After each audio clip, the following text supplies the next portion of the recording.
काशी विश्वनाथ और अन्नपूर्णा माता की कथा। पुराणों में वर्णित कथा के अनुसार आज हम आपको बताएंगे कि काशी में अन्नपूर्णा माता कैसे विराजमान हुई और वह शंकर जी का खप्पर अन्न से क्यों भर रही हैं। यह प्राचीन काल की एक कथा है। एक बार माता पार्वती रुष्ट होकर कहीं चली गईं। माता पार्वती के कैलाश से चले जाने पर संसार में अकाल पड़ने लगा। मनुष्य, पशु पक्षी, जीव जंतु सब भूख से व्याकुल हो गए। रोग, शोक, दुख और दारिद्रता चारों ओर फैल गई। इस कारण सभी काल के गाल में समाने लगे। सारे संसार में हाहाकार मच गया। शिव और शिव के सारे गण भूख से व्याकुल हो गए, क्योंकि माता पार्वती रुष्ट होकर कैलाश पर्वत से कहीं चली गई थीं। सारे संसार को व्याकुल देखकर शंकर जी भी गणों के साथ पार्वती जी को खोजने लगे। जब पार्वती जी कहीं नहीं मिली, तब शंकर जी अपनी प्रिय नगरी काशी पहुँचे।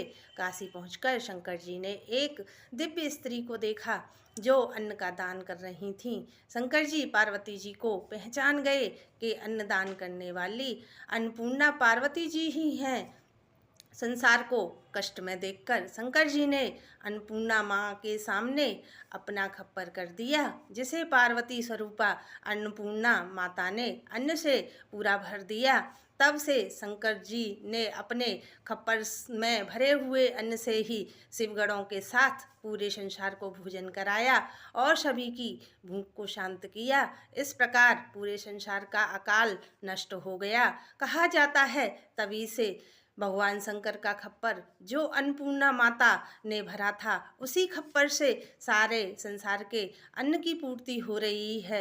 इस प्रकार माता पार्वती काशी में अन्नपूर्णा माता के रूप में विराजित हो गईं और भगवान शंकर स्वयं ज्योतिर्लिंग के रूप में काशी में प्रकट हो गए और काशी विश्वनाथमय हो गई।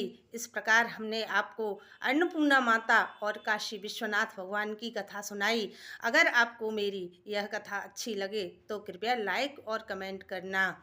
जय अन्नपूर्णा माता, जय काशी विश्वनाथ, हर हर गंगे।